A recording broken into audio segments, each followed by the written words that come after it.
Nasib naas dialami oleh prajurit angkatan bersenjata Ukraina di medan pertempuran. Posisinya dihancurkan oleh prajurit angkatan bersenjata Rusia. Rekamannya ramai beredar di media sosial Telegram pada Rabu, 11 September 2024. Pilot drone dari Divisi 19 Rusia tanpa sengaja menemukan posisi musuhnya di tengah hutan lebat. Hal ini terjadi saat tentara Ukraina berlari keluar dari tempat perlindungannya untuk mengamankan salah satu peralatan perangnya. Namun, tampaknya keputusan untuk keluar dari paritnya tersebut adalah keputusan yang salah.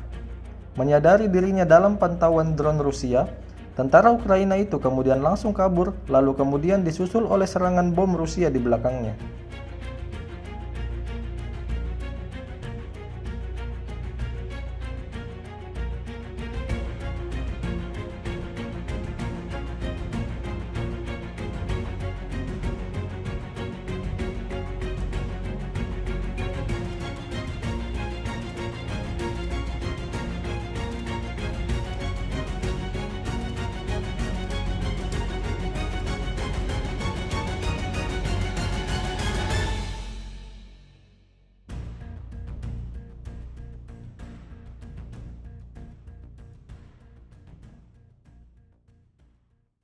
Download Tribun X sekarang, menghadirkan lokal menjadi Indonesia.